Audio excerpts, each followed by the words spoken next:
এই বলে মা সেই গল্পটা শুরু করেছে বিধবা মা মধুপুর গ্রামে। আর আজকের সেই লীলাটা আজকের হলো মাধব দাস, জগন্নাথের এক বন্ধু, তার নাম মাধব দাস। পিতামাতা জন্ম দিয়ে আজকের সেই মাধব দাসকে জন্ম দেওয়ার পরে পিতামাতা চলে গেলেন, মানে মারা গেল। যার ভেতরেতে ওই প্রহ্লাদের মতো রক্ত বীজ, মানে বীজ আছে জগন্নাথের, তাই সেই জগন্নাথ ছোট্টবেলা থেকে সেই মাধব দাস প্রত্যেকটা মুহূর্তে কাঁদে, জগন্নাথ জগন্নাথ জগন্নাথ জগন্নাথ জগন্নাথ জগন্নাথ জগন্নাথ। জগন্নাথের নামে জয়ধ্বনি, জগন্নাথের নামে পুষ্প, জগন্নাথের নামে ধূপ দ্বীপ, জগন্নাথের নামে সবকিছু চলছে ফিরছে চলছে জগন্নাথ জগন্নাথ।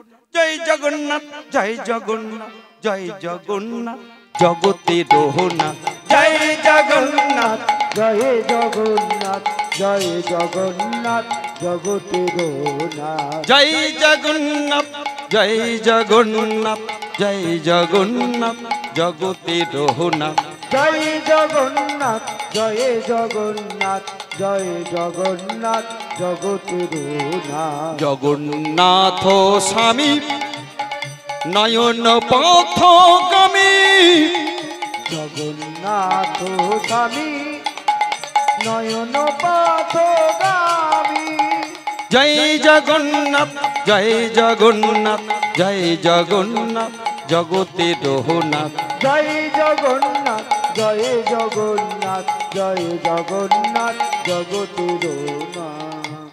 এই মধুপুর গ্রামে মঙ্গলা দেবী এবং মঙ্গল দাস যখন দেহ রাখলো, মানে মারা গেল, ওই মাধব দাস, তার ছেলেটার নাম মাধব দাস। এই মাধব দাস ছোটবেলা থেকে আজকে জগন্নাথকে সেবা পূজা করত। জগন্নাথকে সেবা পূজা করতে করতে করতে করতে একদিন এত বৃষ্টি হচ্ছে, সেই মাধব দাস বাইরে বেরোতে পারে না। যখন বেরোতে পারে না, তার কিন্তু সেবা বন্ধ হয়ে যায়। সেবা যদি বন্ধ হয়ে যায়, জগন্নাথের নাম তার বদনে, জগন্নাথের নাম তার চিন্তা, তাহলে জগন্নাথ তার কাছে 12টা থালায়, সোনার থালায় সেবা দেয়। সেই জগন্নাথ চুপচাপ থাকতে পারে কেন? সে তো নিজে মুখে বলেছে ভক্ত মোর মাতা। তাহলে মাধব দাস তার ছোটবেলাকার যদি বন্ধু হয়, সেই মাধব দাস যদি জগন্নাথের নাম স্মরণ করে, জগন্নাথ গুন্ডিচা দেবীর মন্দিরেতে এবং ইন্দ্রদম্ন প্রতাপরুদ্র রাজা তার কাছে 12টা থালায় পান্ডারা সেবা দেবে, আর জগন্নাথ একা খাবে। তার ভক্ত জগন্নাথ জগন্নাথ ডাকতে ডাকতে তার চোখের জল শেষ হয়ে যাবে, তার খাওয়া হবে না। সে কি সহ্য করতে পারে অন্তর্যামী ভগবান জগন্নাথ? 12টা সোনার থালায় জগন্নাথের মন্দিরে ভোগ লেগে গেল। আরে 12টা থালার মধ্যে একটা থালা চুরি করে যোগমায়াকে স্মরণ করলো। ওং যোগেশ্বরী ওং নমো সর্বমঙ্গল মঙ্গলে শিবে সর্বত্র সাধিকে শরণ্যে ত্র্যম্বকে গৌরী নারায়ণী নমস্তুতে সৃষ্টি বিনাশনাং শক্তিভূতে সনাতনী গুণাশ্রয় গুণময়ী রাধাময়ী নমস্তুতে। ওং কৃষ্ণায় গোবিন্দায় বাসুদেবায় নমো। ওং সর্বমঙ্গল মঙ্গলে শিবে সর্বত্র সাধিকে শরণ্যে ত্র্যম্বকে গৌরী নারায়ণী নমস্তুতে সৃষ্টি বিনাশনাং শক্তিভূতে সনাতনী গুণাশ্রয় গুণময়ী নারায়ণী নমস্তুতে। নারায়ণী নমস্তুতে নারায়ণী নমস্তুতে নারায়ণী নমো নারায়ণী নমস্তুতে।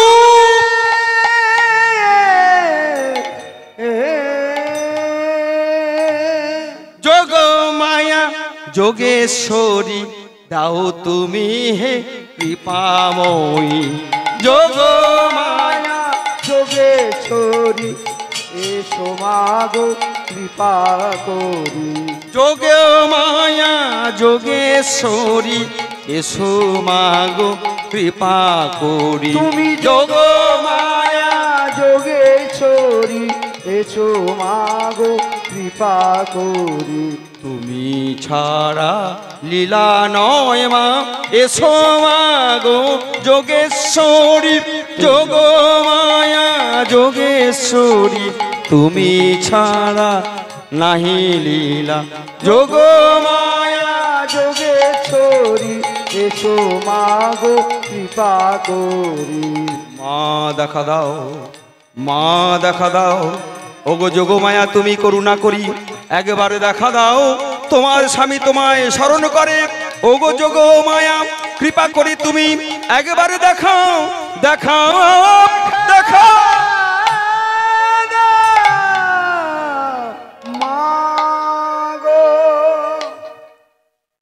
জগন্নাথ আমায় ডেকেছো বাবা? হ্যাঁ, কেন? আমার এক ভক্ত মধুপুর গ্রামে 3 দিন না খেয়ে আছে, অবিরত বৃষ্টি, আজকে তার খাওয়ার কিছু জোটেনি। তুমি আমার 12টা থালার মধ্যে 11টা আমি সেবা পাবো, একটা নিয়ে তুমি সেই ভক্তের। যোগমায়া যোগেশ্বরী চুরি করে নিল, আর সেই সোনার থালায় আমার কি করলো, সেই সেবার বস্তুটা নিয়ে আমার জগন্নাথের প্রসাদটা নিয়ে আমার কোথায় দিচ্ছে? মাধব দাস ডাকতে ডাকতে ছোট করে অজ্ঞান হয়ে গেছে। সেখানে যেই অজ্ঞান হয়ে দেখতে পায় না, সেই সময় যোগমায়া দশভুজা দুর্গা সেই মাধু দাসের আশ্রমেতে সেই সোনার থালায় প্রসাদটা বসিয়ে দিয়ে সঙ্গে সঙ্গে মা দুর্গা কি করলো? ওগো চলে যে গেল, চলে যে গেল, চলে যে গেল, আমার চলে যে গেল, যোগেশ্বরী যোগমায়া চলে যে গেল। ওগো যোগেশ্বরী যোগমায়া আজ চলে যে গেল।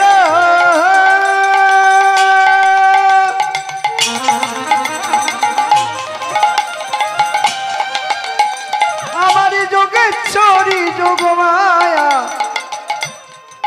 আজ চলে যে গেল।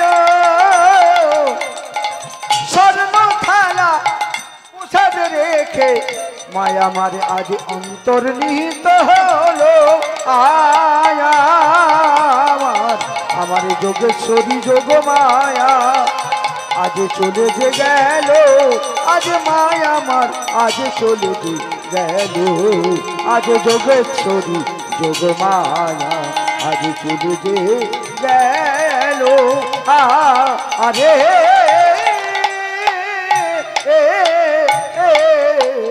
চলে যে গেল, মায়া আমার চলে যে গেল। ভক্তকে করুণা করে চলে যে গেল যোগেশ্বরী যোগমায়া।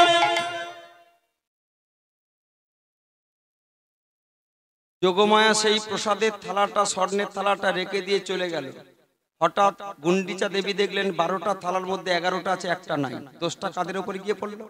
যারা সেবার কাজে লেগে আছে। সেবার কাজে পান্ডাররা সঙ্গে সঙ্গে ডাক দিয়েছে, রানীমা, এই শয়তান চোরের দল, তোমাদের ভগবানকে সেবা দেবার নাম করে 12টা স্বর্ণ থালার মধ্যে লোভ সামলাতে না পারে একটা সোনার থালা চুরি করে নিয়েছো। 7 দিন সময় দিলাম, 7 দিন সময়ের মধ্যে 12 জন তোরা যা পান্ডা আছিস, এই 12 জন গ্রুপে গ্রুপে যদি সেই স্বর্ণ থালা তোরা সন্ধান দিতে পারিস তবে তোরা বাঁচবি। যদি সন্ধান না দিতে পারিস তোদেরকে আমি শিরচ্ছেদ করব, আমি স্বামীকে বলে। সেই 12 জন পান্ডা দুজন দুজন করে গ্রুপ হয়ে পড়েছে। দুজন দুজন করে গ্রুপ হয়ে আস্তে আস্তে খুঁজতে বেরিয়েছে। কোথায়? সেই সোনার থালা, প্রসাদী থালা গেল কোথায়? কে চুরি করেছে? যোগমায়া। কাকে দিয়ে? জগন্নাথকে বলে জগন্নাথ যোগমায়াকে স্মরণ করেছে। যোগমায়া সেই ভক্তের। মাধব দাস স্নান সেরে এসে আস্তে আস্তে কি করছে? তার 3 দিন সেবা হয়নি, কিন্তু ক্রিয়া বন্ধ রাখলে হবে না। কষ্ট সৃষ্ট করে স্নানটা সেরে এসে পূজার ডালি হাতে নিয়ে যখন পূজায় সেবায় বসেছে, সেই সময় নাকেতে প্রসাদী গন্ধ। ভক্তি সহকারে চোখের জলে মাধব দাস পূজা দিচ্ছে। একটা ভজন ভালো করে শুনে নেন। আমার পূজার থালায় আছে আমার প্রভু ব্যথার শত দল। এই পূজার থালায় আছে আমার প্রভু ব্যথার শত দল। এই পূজার থালায় আছে আমার ব্যথার শত দল।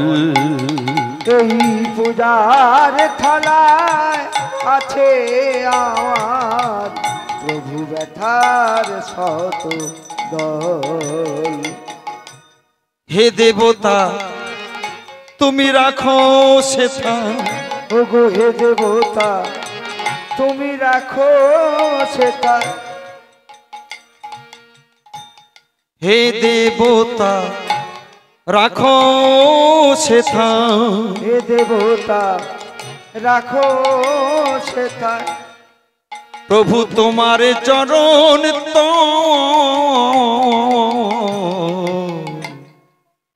ব্যথা শত দল। এই পূজার থালায় আছে আমার ব্যথার শত দল। প্রভু গো পূজার থালায় আছে আমার ব্যথার শত দল। নিবেদনের কুসুম সহ তুমি রাখো হে না, তুমি আমায় লহ। আস্তে আস্তে আস্তে। হে প্রভু, তোমার কাছে পদ্মফুল সেবার বিশেষ সেবার একমাত্র পদ্ম তুমি ভালোবাসো, কিন্তু আমি আজকে যেতে পারিনি, তুলতে পারিনি। তোমাকে তিনটে ঠিকানা পাওয়া যায়। কোথায়? তুলসীর বাগান যেখানে, তুমি সেখানে অধিষ্ঠান করো। যেখানে পদ্মের সরোবর সেখানে তুমি থাকো। যেখানে ভক্তের হরিনাম, যেখানে ভাগবত কথা সেখানে তুমি থাকো।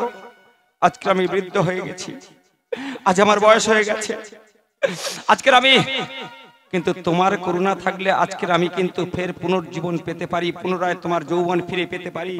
ওই আজকের সেই মাধব দাস ভগবান জগন্নাথের বন্ধু হয়ে আজকের সেই কাঁদতে কাঁদতে কাঁদতে কাঁদতে ঠাকুরকে জানাচ্ছে, কি বলছে? নিবেদনে কুসুম সহ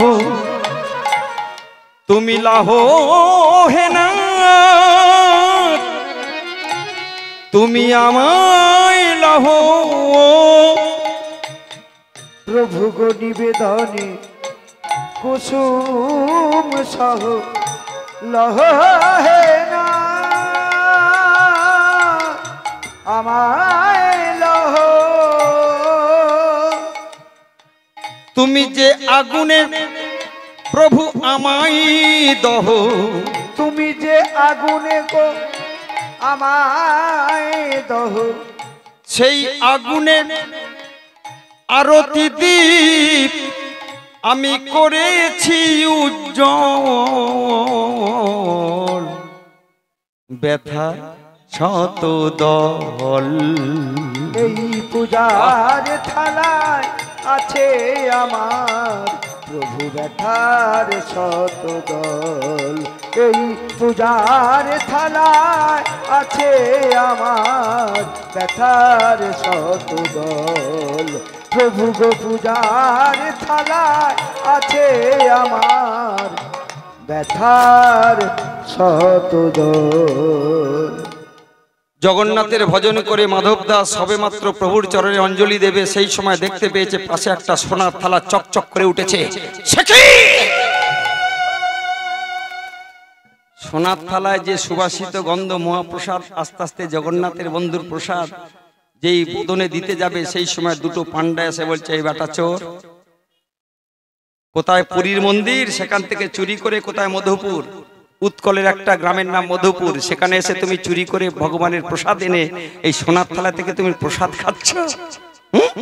এই বলে সেই দুটো পান্ডা কি করলো, এমন মার মারলো, মা সঙ্গে সঙ্গে অজ্ঞান হয়ে গেল। এইবারে কি করছে, রানীমার কাছে নিয়ে গেলে যদি আজকে বিপদে পড়ে যায়, সেই মাধব দাস ছোট্ট ছেলেটাকে কি করছে, আস্তে আস্তে চ্যাংদোলা করে নিয়ে ধীরে ধীরে, সামনে ছিল একটা নদী, সেই নদীতে যেই ফেলে দিয়েছে পরম বৈষ্ণবকে, গঙ্গা কি করলো, সব দেবতার পূজা গঙ্গা জল হয়, গঙ্গার পূজা কিসে হয়? এরম পরম বৈষ্ণবী যদি গঙ্গা কাছে পায়, একদম আনন্দের সাথে চারটে হাত একত্রিত করে গঙ্গা সেই ছোট্ট মাধব দাসকে সেখান থেকে ভাসতে ভাসতে চলে গেল সামনে একটা সমুদ্র, সমুদ্রটার নাম দধি সমুদ্র, যে পুরী সমুদ্র। সেই পুরী সমুদ্রতে চলে গেছে, চলে গিয়ে ভাসতে ভাসতে আস্তে আস্তে কোথায় গেল, যেখানে পুরীর মন্দির আছে, মন্দির থেকে প্রায় 10 মাইল পিছনেতে একটা অর্ধেক শরীরটা ডাঙায় আর অর্ধেক শরীরটা ওই সমুদ্রের জলে, আর ঠিক তার উপরেতে হরিবল বৃন্দাবন থেকে আনা একটা ছোট্ট মূর্তি, সেই গ্রামের জমিদার বৃন্দাবন থেকে এনেছিল আমার কৃষ্ণের মূর্তি, এনে একটা মন্দির তৈরি করে দিয়ে সেখানে ভগবানকে, ভগবান সেই মন্দিরের মধ্যে অধর আগ্রহে অপেক্ষা করে আছে। আর সেই মন্দিরের পাশ দিয়ে প্রতিদিন একটা ব্যবসায়ী চানা বিক্রি করতে যায়। চানা বিক্রি করতে যখন যায়, তখন একটা ঠোঙা করে চানা সেই ব্যাপারী সেই কৃষ্ণের চরণে দিয়ে বলে, ঠাকুর গো, তুমি সবসময় চেয়ে আছো, বাঁশি ধরে আছো, কিন্তু তোমার তো খিদে পায়, আমি ব্যবসায় যাচ্ছি, আমি যেন ভালোভাবে ব্যবসা বাণিজ্য করে ঘরে ফিরতে পারি, তোমাকে আমি ফ্রি করে এক ঠোঙা একটা চানা তোমার চরণে আমি। ওর নিচে কে? ছোট্ট ছেলেটা নাম কি? মাধব দাস। ওপরে কে? কৃষ্ণ। কৃষ্ণ এইবার ভালো করে লক্ষ্য করবেন, যেহেতু ভক্ত পিছনে পড়ে আছে, এবার কৃষ্ণ বেদি থেকে নেমেছে, নেমে একটা ছোট্ট বাচ্চা ছেলের রূপ ধারণ করে সঙ্গে সঙ্গে কৃষ্ণ সেই ভক্তের গায়ে যেই হাতটা দিয়েছে, ভক্ত সঙ্গে সঙ্গে দীর্ঘশ্বাস।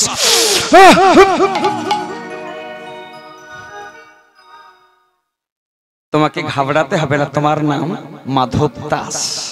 কোথা থেকে আসছো জানি না, এখানে কেন বলতে পারবো না। তোমার সাথে কে আছে? আমি জগন্নাথকে সেবা করি। জগন্নাথ আমার বন্ধু, জগন্নাথকে ভালোবেসে আজকের এই দশা আমার। কৃষ্ণ হেসে বলছে, আহারে ঠিক আছে, এক কাজ করো, এসো আমার সাথে, তোমার খাওয়া, তোমার বসা, তোমার থাকার ব্যবস্থা করি। এই বলে মা কি করলো, ওই যে চানা ব্যাপারী প্রতিদিন এক ঠোঙা করে যে খাবার দিয়ে যেত, কৃষ্ণ বলল নাও নাও, পোশাক পরিচ্ছদ পাল্টে নাও। ছদ্মবেশী কৃষ্ণ আমার কি করছে, ওই ছোট্ট মাধব দাসকে বলছে, হরি বল হরি বল, নাও না তুমি, এই সমস্ত প্রসাদ আমি তোমাকে দিচ্ছি, তুমি সেবা করে নাও। মনের আনন্দে সেই ছোট্ট মাধব দাস সেবা করলো। সেবা করে একদিন দুদিন প্রতিদিন সেই মন্দিরেতে থাকে। মন্দিরেতে থাকতে থাকতে তিনি প্রত্যেকটা মুহূর্তে ওই কৃষ্ণের সাথে তিনি কি করে, আদান প্রদান করে। আজকের প্রত্যেকটা মুহূর্তে তিনি আদান প্রদান করে। গোপী জন বল্লভ কৃষ্ণ ভগবান, তুমি ছাড়া জীবনে কোনোদিন গতি নাই, তুমি আমার সর্বে সর্বা। এই বলে গোপী মনোচর যুগল কিশোর বৃন্দাবন বিহারী, বৃন্দাবন বিহারী, তুমি যুগল কিশোর। ওহে গোপী মনোচর বৃন্দাবন বিহারী, বৃন্দাবন বিহারী, তুমি যুগল কিশোর গোপী মনোচর বৃন্দাবন বিহারী, বৃন্দাবন বিহারী, তুমি যুগল কিশোর গোপী মনোচর বৃন্দাবন বিহারী, বৃন্দাবন বিহারী। রাধা লয়ে বামে শ্রী ব্রজ ধামে, ও গো রাধা লয়ে বামে শ্রী ব্রজ ধামে, এসো এসো মুরলীধারী, ও এসো এসো মুরলীধারী, তুমি এসো এসো মুরলীধারী, ও এসো এসো মুরলীধারী, যুগল কিশোর গোপী মনোচর বৃন্দাবন বিহারী, বৃন্দাবন বিহারী, তুমি যুগল হরিবল হরিবল হরিবল হরিবল হরিবল, বৃন্দাবন বিহারী, বৃন্দাবন বিহারী। বন্ধুর সাথে বন্ধু হলো, ছদ্মবেশী কৃষ্ণ আমার মন্দিরে থাকার ব্যবস্থা, খাওয়ার ব্যবস্থা করে দিয়ে এইবারে বলে, বন্ধু তুমি এখানে থাকো, ওই দূরে আমার বাড়ি, আমার মা ভালো, আমার বাবা ভালো, আমি প্রতিদিন তোমার সাথে সে সাক্ষাৎ করে যাব। এই বলে খেলা খেলতে খেলতে একদিন মা কাঁঠালের সিজন এসে গেল, আষাঢ় মাস, কাঁঠালের সিজন যেই এসে গেছে, সঙ্গে সঙ্গে আজকের কৃষ্ণচন্দ্র ছদ্মবেশে বাচ্চা ছেলে বলছে, কি বলছে, বলে বন্ধু মাধব দাস, বলে কি বন্ধু, তোমার থাকার ব্যবস্থা করেছি, হ্যাঁ, খাবার ব্যবস্থা করেছি, হ্যাঁ, তোমার ভজনের ব্যবস্থা করেছি, বলছে হ্যাঁ, তুমি আমার একটা ব্যবস্থা করে দাও। বলে কি, আমার বড় কাঁঠাল খাবার শখ হয়েছে, গুন্ডিচা রানীমার বাগানে না বিশাল ছোট ছোট কাঁঠাল গাছ, তাতে বিশাল সুন্দর সুবাসিত কাঁঠাল ধরে আছে, বন্ধু তুমি আমি দুজন যাব, গিয়ে একটা কাঁঠাল পেড়ে দুজন বন্ধু পেট ভরে, তুমি আমার জন্য এত কিছু করলে, আমি তোমার জন্য যদি একটা কাঁঠাল পেড়ে না দিতে পারি, তাহলে আজকে আমি তোমার প্রতি স্বার্থপরতা হবে, তাই চলো বন্ধু। এই বলে দুই বন্ধু হরিবল হরিবল আমার নেচে নেচে চলেছে, গিয়ে গুন্ডিচা রানীমার কাঁঠাল বাগানে প্রবেশ করেছে। কাঁঠাল বাগানের একটা কাঁঠাল ছদ্মবেশী কৃষ্ণ বলছে, মাধব বন্ধু, বলছে কি, বলে ওই কাঁঠালটা, বলে আমায় পেড়ে দে না বন্ধু, বলে ওই কাঁঠাল দে না বন্ধু, বলে ওই কাঁঠালটা পেড়ে দে না বন্ধু, ওই কাঁঠালটা পেড়ে আমায় দে না বন্ধু। বলে অনেক দিনের আমার মনে আশায় আছে, ওই গোল কাঁঠালটা পেড়ে আমায় দে না বন্ধু। আমারই অনেক দিনের আশায় আছে, ওই কাঁঠালটা পেড়ে দে না বন্ধু। বলে তোর কাছে আমার ওরে এই মিনতি, বলে ওই কাঁঠালে পেড়ে ওরে দে না বন্ধু। ওরে তোর কাছে আমার এই মিনতি, ওই কাঁঠালটি পেড়ে দে না আমার সকলে দে না তোর শোধ হয়ে যাবে। বলে কাঁঠাল দে না আমার, তুই আমার প্রাণের বন্ধু আই নাই ওরে। বলে কাঁঠাল পেড়ে দে না আমার, আজ দুজনে বন্ধু হয়েছি যখন, কাঁঠালটা পেড়ে দে না আমার, বলে অনেক দিনের কাঁঠাল খাবার শখ। কাঁঠালটা পেড়ে ওই না যাই রে ভাবের হৃদয় গো, কাঁঠালটা পেড়ে দে না আমার, তোর কাছে আমার এই মিনতি, কাঁঠালটা পেড়ে দে না আমার, বলে ওই কাঁঠালটা পেড়ে দে না আমার। কৃষ্ণ ছদ্মবেশে বন্ধু মাধব দাসকে বললে ওই ছোট গাছের হেলানো গাছে দেখবে ওই ছোট ওই বড় কাঁঠালটা ওটা পেড়ে দে। সঙ্গে সঙ্গে এবার দেখুন লীলাটা কেমন হচ্ছে। আস্তে আস্তে বলছে বন্ধু আমি তো গাছে চড়তে পারিনি, ছোটবেলা থেকে আমি জগন্নাথের সেবক, জগন্নাথকে ভালোবাসি, তুলসী পাতা তুলতে পারি, ফুল তুলতে পারি, চন্দন ঘষতে পারি, কাঁদতে পারি, কিন্তু কোনোদিন গাছ চড়তে পারি না। বলে গাছ যদি চড়তে না পারিস তাহলে কাঁঠাল পারবো কি করে? তখন কৃষ্ণ ভগবান বলছে অনেকদিন আমি আমার পায়ের ধুলো ভক্তরা নেয়, কিন্তু ভক্তের পায়ের ধুলো কেমন স্বাদ আমি তো পাইনি। তাহলে মাধব দাসের মতো পরম ভক্ত আর নাই, তাহলে ওকে কি করব? আমি যদি বলি বন্ধু আমি ময়ের কাজ করব, তুই আমার কাঁধে ওঠ, কাঁধে উঠলে ওই কাঁঠালটা। ভগবান ভক্ত মাধব দাসকে কাঁধে নিলেন। দেখবেন মায়েরা একটা বাচ্চা ছেলেকে কাঁধে নিলে তার চরণ দুটো কিন্তু বক্ষ মাঝে আসে। ছোট ছেলে মাধব দাস 7 বছর বয়সে খেলার ছলে কৃষ্ণ ছদ্মবেশে বলেছে গুন্ডিচা রানীমার বাগানে কাঁঠাল পাড়তে গেছে। কাঁঠাল পাড়তে গিয়ে কৃষ্ণ যে কাঁঠালটা দেখালো সেই কাঁঠালটা গাছ চড়তে পারে না, কিন্তু হরিবল ভালো করে শুনবেন, আস্তে আস্তে ভগবান মাধব মাধুদাসকে কাঁধে নিয়েছে। যেই কাঁধে নিয়েছে ছোট্ট ছেলের ভক্তের চরণটা আজকে ভগবানের বক্ষ দেশে এসে সঙ্গে সঙ্গে ভগবান কাঁদতে কাঁদতে বলছে আজকের আমার হৃদয় জুড়ে গেল, ভক্তের চরণের স্বাদ এত আমি আজকে তোকে না নিলে পেতাম না। এটা মনে মনে আস্বাদন করছে। আর এইবারে মাধব দাস বলছে বন্ধু একটু উঁচু হ, কাঁঠালটা ধরে ফেলেছি প্রায়, এ যত উঁচু হতে বলছে সে তত। এ বন্ধু নিচু কেন হচ্ছিস? বলে কই নিচু হচ্ছি, আস্তে আস্তে তুই একটু চেষ্টা কর পারবি। এই কথোপকথন বন্ধু, এ বলছে নিচু, ও বলছে উঁচু, এ বলছে নিচু, ও বলছে উঁচু, এই করতে করতে ফুসফুস কথা কোথায় গেল? সেই বাগানের দুটো দাঁড়ি ছিল, মানে পাহারাদার ছিল, তারা পাঠান থেকে এসেছে, মানে একদম ঝাড়খণ্ডের থেকে। ঝাড়খণ্ডে থেকে দুটো পাহারাদার এনেছে রানীমা, যাতে কাঁঠাল চুরি না হয়। ওই কাঁঠাল থেকে মালপোয়া করে সামনে অমাবস্যাতে ভগবান জগন্নাথকে তিনি মালপোয়া রন্ধন করে সেবা দেবে। যেমন কমিটি বাবুর বাবা একটা উদ্দেশ্য ভক্তদের সেবা, এই সেবার শোভাটা এত সুন্দর, এই জন্য আমি এখানে কীর্তন করতে আসি। যদিও কলিযুগ কেউ সহযোগিতা করে না, এখানে একটা ছোট করে আপনাদের একটা জিনিস শোনাই, নালে বুঝতে পারবেন না। শুনবেন না ছেড়ে যাবো? বলবো? সময় আছে? পেটে খিদে লাগছে না তো?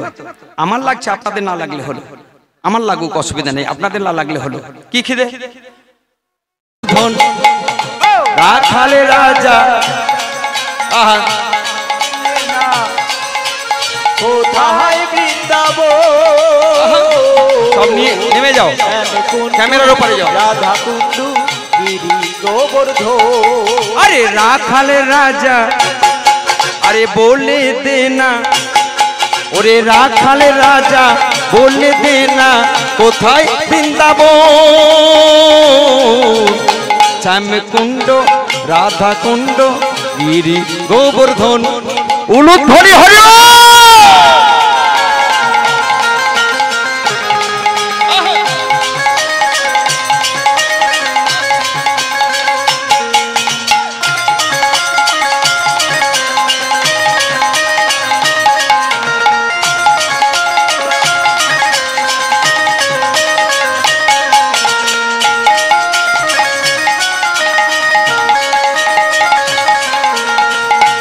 ভাগ্যবতী শ্রী যমুনা উজান বয়ে যায় এ বনেতে মাসিবা আছে শ্যামরাই ভাগ্যবতী নিজ যমুনায় উজান বয়ে যায়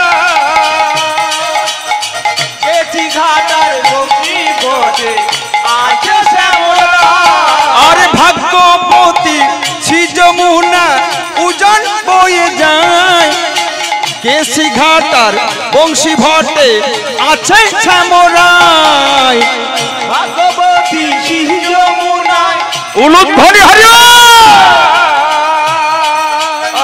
কেশি ঘাটার বংশী বটে আছে শ্যামরাই রাখালের রাজা ওরে রাখালের রাজা আমায় বলে দে রে আমার কোথায় বৃন্দাবন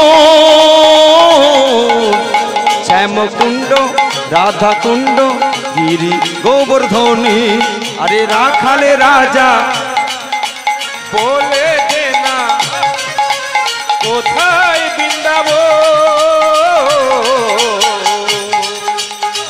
হেমকুণ্ড রাধাকুণ্ড গিরি গোবর্ধন আরে রাখালে রাজা বলে দে না নিতাই গৌর হরি হরি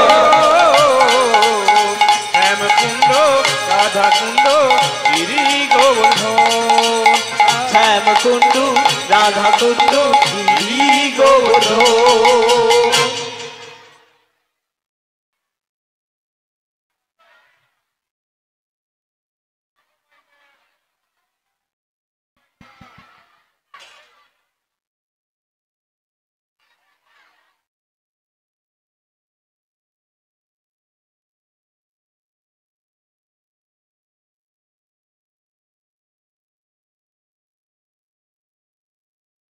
তুলসী পাতা দেওয়া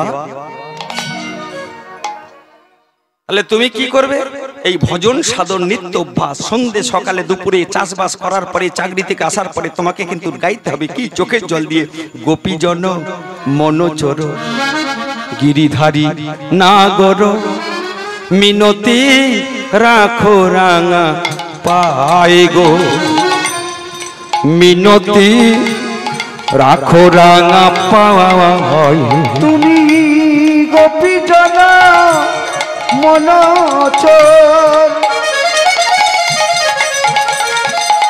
ও হে গিরিধারী নাগর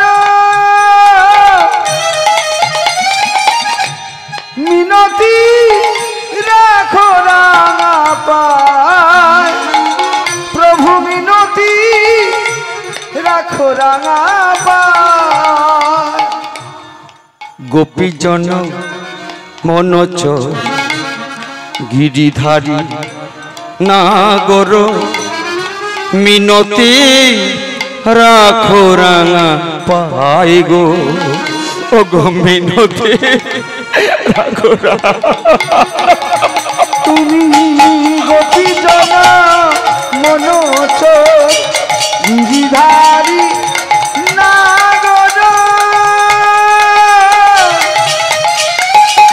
প্রভু মিনতি রাখো রাঙা পায় প্রভু মিনতি রাখো রাঙা পায় ভক্তমতী মা গানটা শোনার আগে একটা ছোট জিনিস বুঝেন আমি বললাম কৃষ্ণকে সেবা করতে হবে কথা অনুসারে সেবা করছেন করতে করতে আপনার মনে মনে কৃষ্ণকে গান গাইছেন চোখের জল তো এলোই না সঙ্গে সঙ্গে চিন্তা করছেন কবে থেকে ধানটা পাকবে কাটবো কবে থেকে ধানটা পাকবে কবে থেকে কাটবো এই প্রসঙ্গে ছোট একটা একদম বাস্তব ঘটনা আজ থেকে আপনারা বাসন্তী ক্যানিং এর নাম শুনেছেন বাসন্তী ক্যানিং এ মানে যেখানে লর্ড ক্যানিং যেখানে থাকতেন সেই লর্ড ক্যানিং এর নাম অনুসারে হয়েছে সেই ক্যানিং বাসন্তী অঞ্চল একটা সদ্য ঘটনা আপনাদের বলি এইরকম চাষ করে 25 বিঘে ধান তুলেছে খামারে যে ধান উঠেছে মানে আগড়ে ঝেড়েছে ঝাড়তে ঝাড়তে একদম চালির নিচে ধান একদম ঠাসা ঠাসা হয়ে গেছে 25 বিঘের ধান কত ধান ধানটা ঠেঙিয়ে টেঙিয়ে নিয়ে এইবারে তুলতে তুলতে হঠাৎ সন্ধ্যা হয়ে গেছে গিন্নি বলছে ওগো কর্তা মানে স্বামী, এক কাজ করো, ধানটা আজকে থাক, কালকে বস্তাবন্দি করে বাজারে পাঠিয়ে দেওয়া হবে। তখন কর্তা বলছে, জানিস কত পরিশ্রমের ফসল, এই ফসলটা যদি চোরে চুরি করে নিয়ে যায় তখন কি তুই বাপের বাড়ি থেকে এনে দিবি? তখন গৃহিণী বলছে, সামনে পঞ্চনন্দ আছে, পঞ্চনন্দকে জানিয়ে চলো আমি ধান ঠেঙিয়েছি, খামারে এনেছি, হে পঞ্চনন্দ তুমি আজকে রাত্রিটা পাহারা দিও, আজকে রাত্রের মধ্যে যেন কেউ চুরি চারি না করে। কেন? অত্যাধিক পরিশ্রম হয়েছে, আজকে ধানটা যেন কেউ চুরি করে না নিয়ে পালায়। পঞ্চনন্দকে বলল, পঞ্চনন্দ শুনলো, শোনার পরে এবারে বুড়ো তো বিছনা শুয়েছে বাবা, তাতে ঘুম ধরছে না। কেন? আগরের নিচে 25 বস্তা 25 বিঘে সম্পত্তির ধান সব ঠেঙিয়ে ঢিবি, পাশে তো আছে তার চারিপাশে ধান। এখন শুয়ে খুটখুট করে উঠে শুধু ঘরে আর জল খায়। গিন্নি বলছে, কি হয়েছে? বলে, কি যেন চিন্তা একটা মাথায় ঢুকেছে। বলে, কি? ওই ধানের চিন্তা? বলে, সে কথা বলতে, বলে একবার দেখে আসবো ধানটা ঠিক আছে কিনা। গিন্নি বলছে, আমি তো পঞ্চনন্দন নামে শপথ করে এসেছি, তোমাকে যেতে হবে না, অসুবিধা নাই, সেখানে তো ঠাকুর আছে, ঠাকুর আজ রাস্তা কাটিয়ে দেবে, তুমি কেন ধানের জন্য চিন্তা করছো? বুঝবি কি, তোকে তো খাটতে হয় না। এই বলে বুড়ো গিন্নি মায়ের কথা ঠেলে দিয়ে পঞ্চনন্দের বিশ্বাস না রেখে সে আমার কি করলো, এসে দেখলো, হরিবল সামনে ভালো করে লক্ষ্য করবেন, এসে দেখছে কে যেন একটা চোর চুরি করে নিয়ে ধান নিয়ে মাথায় করে চলে যাচ্ছে। সেই চোরের পিছনে ধাও করতে গিয়ে যেই চালি আগরের কাছে গেছে বুড়োর তো গি সঙ্গে সঙ্গে থাপাস করে যেই পড়ে গেল মা, হঠাৎ মুখ থেকে রক্ত, গগ শব্দ। গিন্নিমা চিন্তা করছে, এতক্ষণ কর্তা এলো না কেন, দেখি তো ধান কি হয়েছে। কর্তা গিয়ে ফিরছে না, হঠাৎ গিয়ে দেখছে যে ব্যক্তি আমার পঞ্চনন্দকে সঁপে দিয়েছিল, প্রভু তুমি দেখো ধানটা, সে আজকে গিয়ে মুখ থেকে তার রক্ত উঠছে, লালায় লালায় ভরে গেছে। তখন ছেলেদের ডেকে নার্সিংহোমে পাঠানোর পরে কোনো ক্রমে ওই পঞ্চনন্দের কাছে ভুল স্বীকার করতে তবে বাঁচলো। তুমি ভগবানের নাম করবে, তোমার ধানের চিন্তা হলে সেটা কিন্তু কোনোদিন কাজে হবে না। ভগবানের চিন্তা করছো, একাদশী ব্রত করছো, তোমার মনে মনে হচ্ছে আমার ছেলেটা চাকরি পাক, দিদির ছেলেটা গোল্লায় যায়, একাদশী করে কোনো লাভ নাই। তুমি হরিবাসরে এসেছো, স্বরূপ স্বীকার করেছো, তুমি মনে মনে করছো আমি ভালো থাকবো, আমার প্রতিবেশী সব গোল্লা চলে যাবে, সে হরিনাম শোনার কোনো যুক্তি নাই। তীর্থে গেছো, বৃন্দাবন ঘুরেছো, গয়াকাশী ঘুরেছো, গয়াকাশী বৃন্দাবন ঘোরার পরে যেটাকে তোমার ছাড়ার কথা সেটা তুমি আরো বেশি করে ধরেছো। যেটা মানে বুঝতে পেরেছো, মাছ মাংস কাঁকড়া সব, অথচ সেগুলো ছাড়ার কথা, সেগুলো তুমি ছাড়তে পারছো না, মানে তোমার তীর্থের কোনো পরিবর্তন হয়নি। তাই ভগবান বলছেন, তুই শুদ্ধাচারে এক মনে পবিত্র বসনে যদি আমায় ডাকতে পারিস এবং বলতে পারিস, যমুনা পুলিনে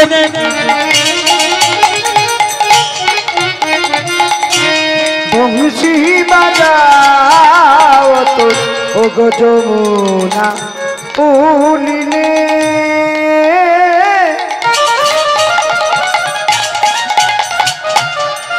বংশী বাজাও তো তুম সুরে বাঁশির সুরে যমুনায় যায়, তোমার বাঁশির সুরে যমুনায় যায়। গোপী জন মনোচর গিরিধারী নাগর, প্রভু মিনতি রাখো রাঙা পায়, মিনতি রাখো রাঙা পায়। এটা একটা বাস্তব প্রমাণ শুনলেন, এবার শাস্ত্রের প্রমাণ শুনুন। এটা কিন্তু ঘটনা, ক্যানিং এর ঘটনা বললাম, একটা বাস্তব প্রমাণ দিলাম, এবার শাস্ত্রের ঘটনা শুনুন। হিরণ্যকশিপুরা ক ভাই ছিল? 2 ভাই, হিরণ্যক দৈত্য, হিরণ্যকশিপু। হিরণ্যক দৈত্য বধ কি করে হয়েছিল? নারায়ণের হাতে। কেন? যখন বেদকে চুরি করে নিয়ে পাতালে চলে গেল, ভগবান বরাহ রূপ ধারণ করে হিরণ্যক দৈত্যকে বধ করে আর ধরিত্রী মানে পৃথিবীকে উদ্ধার করে নিয়ে চলে আসলো। ওটা অনেক ঘটনা, ওদিকে যাচ্ছি না। তাহলে হিরণ্যকশিপুর একটা ছেলে ছিল, তার নাম কি? প্রহ্লাদ। এই প্রহ্লাদ তিনি কি করতেন? ভগবানের নাম করতেন। আর হিরণ্যকশিপু এবং হিরণ্যক দৈত্যদের একটা আদরের বোন ছিল, সেই বোনটার নাম হোলিকা। কি বললাম? এই দোল উৎসব উপলক্ষে এই যে কীর্তনটা, হোলি উৎসব উপলক্ষে যে কীর্তনটা, দেখুন মানুষ অশুভ চিন্তা করলে তার কি দশা হয় সেটা প্রমাণ। এই হোলিকা স্নেহের এবং আদরের, ভালো কথা। একদিন হিরণ্যকশিপু প্রহ্লাদকে বলল, এই প্রহ্লাদ, আমার শত্রু ওই নারায়ণকে তুই ভজন সাধন করবি না, ভুলে যা। তুই যদি নারায়ণকে ভুলে না যাস, আমি পিতা তোর বাবা, আমি কথা দিচ্ছি তোর জিভটা টেনে ছিঁড়ে দেব, জম্মের মতো তোর হরিনাম বন্ধ করে দেব। যার রক্তের মধ্যে হরিনাম লেখা হয়ে গেছে মাগো, তাকে যদি যতই মেরে ফেলে, সে কিন্তু তার বীজ ঢুকে গেছে, সেটা পরে বলবো কোত্থেকে ঢুকেছে। প্রহ্লাদের উপর অত্যাচার করে ডাক দিল কাকে? দৈত্যদের গুরুদেব। দৈত্যদের গুরুদেবের নাম বাবারা বলবেন না, কি মা গন্ডগোল করবেন না, শুনে নেন, বুঝে নেন, জীবনে একবার শুনবেন। শুক্রাচার্য মা বলে ফেলেছে, সুন্দর। শুক্রাচার্য হিরণ্যকশিপুকে বলছে, হে রাজন, আমার বয়স হয়েছে, আমার দুটো ছেলে আছে, তারা ভালো পড়াশোনা করাতে পারে। সেই শুক্রাচার্যের দুটো ছেলের নাম কি? ষণ্ডমার্গ। লিখে নেন বাবা, ষণ্ডমার্গ। হ্যাঁ, ষণ্ড যোগ অমার্গ, এক কথা ষণ্ডমার্গ।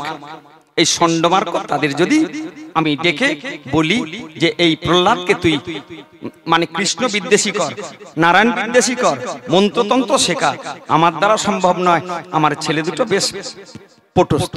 বলে ঠিক আছে, তাদের ডাকো। এই বলে ষণ্ডমার্গ এলো, এসে তাদের উপর দায়িত্ব দিল কি? আমার এই প্রহ্লাদকে তোমরা হরিনাম নিতাই গৌর হরি হরি হরি।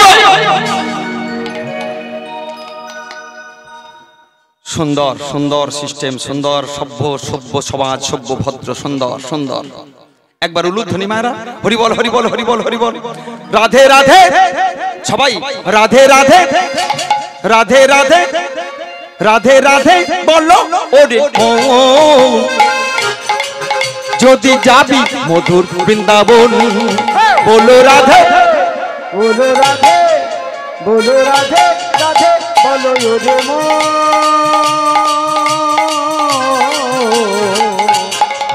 যদি যাবি মধুর বৃন্দাবন, বলো রাধে বলো রাধে বলো রাধে রাধে ওরে মন, যদি যাবি মধুর বৃন্দাবন, বলো রাধে বলো রাধে, বলো রাধে রাধে ওরে মন,